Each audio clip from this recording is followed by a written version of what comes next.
বাঁশটা, ঠিক আছে? হ্যাঁ, উপস্থাপনাই এরকম দেখেন যে আমরা শহরে যে বাঁশগুলো দেখি এটা সাধারণত খুব একটা মোটা না, কিন্তু এর একটা বাঁশ আমার 2 হাত দিয়ে নাগাল পাওয়া সম্ভব না।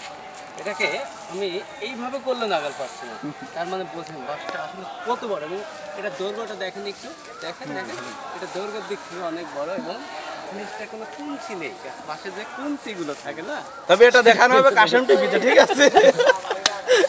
এটা কাশেম টিভিতে দেখানো হবে, উপস্থাপনা থাকবে, বিষয়টা ভালো হতো। হ্যাঁ সেটা অবশ্যই। তবে আমার কাকু এখন চেষ্টা করছে একটা বাঁশ ফেলে দেওয়ার জন্য, যে আসলে বাঁশটা কোন প্রকৃতির আপনি বলতে পারবেন এই বাঁশটা কোন প্রকৃতির? নতুন করে তুমি নতুন করে ভাষ্যকার দিয়ে আবার নতুন করে তোমার শুরু করো। হ্যাঁ, দেখো বাংলা পাইও গেছে কিন্তু, নাম লিখে গেছে, আমার নাম কে লিখে গেছে।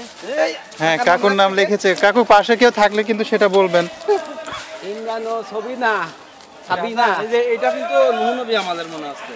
এটা কোনটা? মনে আছে নূহ নবী আমাদের গাছ। আচ্ছা আচ্ছা আচ্ছা। কারণ এটা প্রায় আপনি কিভাবে বুঝলেন যে 1400 এটা? বছর আগের গাছ। ও কারণ এর বৈশিষ্ট্য দেখে মনে হচ্ছে যে আমার কথা এই বাসি কুঞ্চি হয় না, এটা অন্য ধরনের একটা বৈশিষ্ট্য। মাথায় উঠে চলে। ঠিক আছে, আল্লাহর অসংখ্য ধন্যবাদ, না আল্লাহ শুকরিয়া যে এমন একটা জিনিস আমরা আল্লাহ দেখা সবাইকে দিলাম। তাই তো, আরে হাসান তা না। দেখুন বিয়ার ভিউ বলছি, এটা তো আসলে বাঁশ, এটা কোনো মেশিন না, এটা মেশিনে কোনো পাইপ না।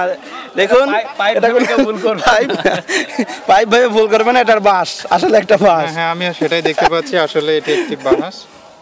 তো দূর থেকে দেখো এর আবয়বটা বুঝতে পারো তাইলে। হ্যাঁ হ্যাঁ বাঁশের গোড়াটা দেখেন আপনারা।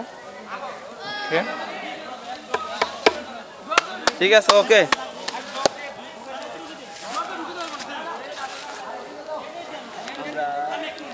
বাঁশটা দেখে ফেললাম ইতিমধ্যে। যতগুলো দেখলাম এর মধ্যে বাঁশটাই বেশি স্যাটিসফাইড, ঠিক আছে?